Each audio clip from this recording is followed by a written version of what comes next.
something Jennifer brought up, and it's Evelyn versus OG.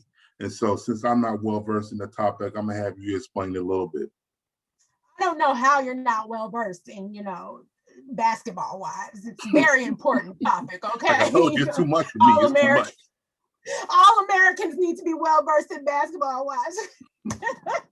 No, so the issue is OG has accused Evelyn, who is Hispanic. I'm going to say Hispanic because I'm not sure if she's like, so, yeah. She's Latina. Yeah, I know that. There we go. That's the best way, yeah. Yeah, so she's accused her of being colorist. And now I don't know what Evelyn supposedly said. I haven't really understood that, though I've tried.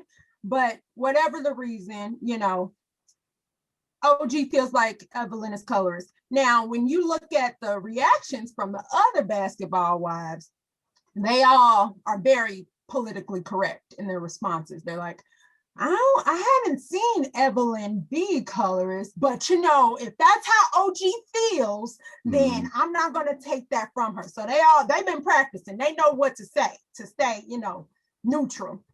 But and for the people, can you define what colorist is? Sure. So the idea is that now we're talking about among Black people at this time. The idea is that racism is about different races, but within one race of African Americans or Black people or whatever we want to call ourselves, that there is another prejudice going on, and the discrimination is based on the color, the tone of your skin. So if I'm light skinned, I got a problem with you because you're dark skinned, or I think I'm better than you because I'm light skinned, or I personally prefer to think of myself as caramel, and that's just my way of staying out of the whole thing, okay? But the idea is that, within the Black community, there are different groups and people discriminate against one another based on your skin tone. So my take on it was that, now, I, again, don't know what Evelyn supposedly said, so I cannot say. But based on everybody's responses around them, how everybody's saying, like, I don't get that from Evelyn. I've never seen that out of all these years. But OG is, like, really serious about it. I don't think OG's lying. Evelyn's suing her for defamation because she's like, she's straight up lying on me and I'm losing endorsements and all sorts of stuff. But I think OG has had experiences in her life that have led her to be like hyper vigilant about this. And just whenever anything comes her way, she's now, it's like a trauma response. She's associating this negative experience of her and her personality or something about her as something to do with her skin. And so when Evelyn comes for her, she's like, oh, this must be because my skin tone, I'm darker, and you think you're better than me because of that.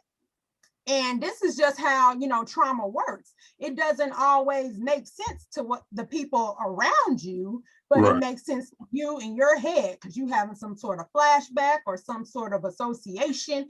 And people are kind of like, what's going on here? But you really feel like this is real. Like, I'm experiencing this. I think that's what's happening for OG.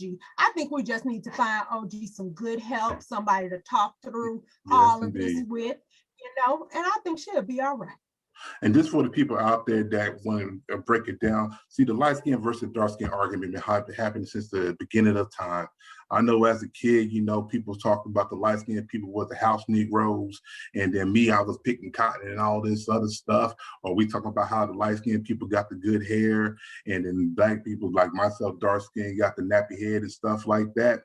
And so, with a lot of kids, we always used to play the dozens and stuff like that. But just through me counseling and stuff like that, I see a lot of people are just not comfortable in their skin due to this colorism and how people talk about them in the past, so they just uncomfortable in their skin. Even with the light skin, like I would say that the light skin is like, we call it the fair skin because you feel like they get the most of the opportunities. And can I prove that or not? I don't know. I can't prove it, but that's just the mentality that some people have.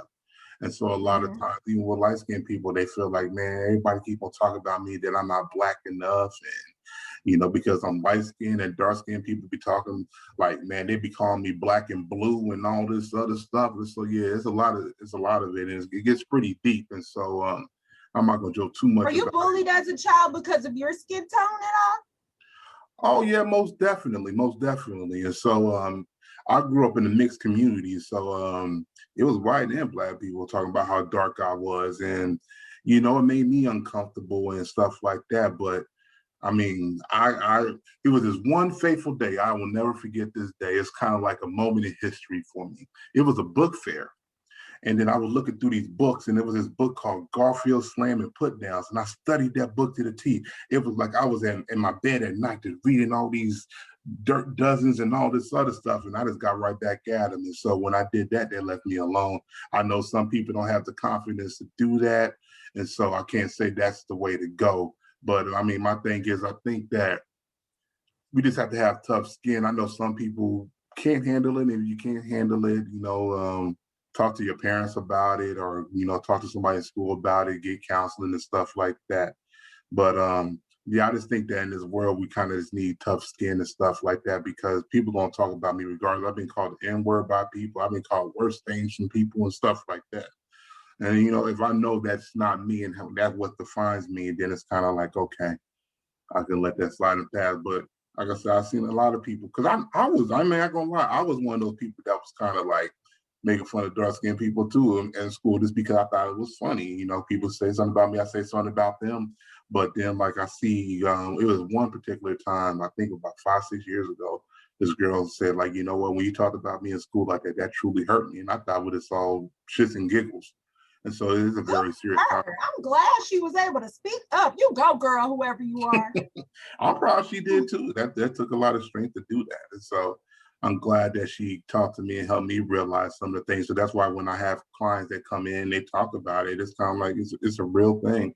I know this ain't something that happens in the white community, like, oh, your skin more red than mine and stuff like that. I don't think that's the case, but if it is, educate me about it. Yeah, it's a big issue among not just adults, but like you were saying, adolescents. I know when I was working at the Children's Developmental Center, I was constantly having to like look up videos for little girls, like black is beautiful and there's no such thing as good hair, like constantly trying to battle against these things that they were hearing on a daily basis, sometimes within their own households from their own parents, like stay out, you need to come in, it's too hot outside, you're gonna get dark, and just like all sorts of it's a constant battle, like never ending. Yeah, and even in Africa, I know they be bleaching their skin now and stuff like that. And hopefully they're not taking to the extremes like Michael Jackson, because hey, I'm still trying to figure out how the boy went from black to white. Hopefully they do a documentary or something about it, because he went from black to pale white. And so hey, I don't know how they did it, but the boy did it. It's a well-kept secret. It is a well-kept secret. I see what's the baseball player? Sammy Sosa. He dang near pale. He's not pale yet. He's dang near pale. But yeah, that's crazy. I don't know how they do that.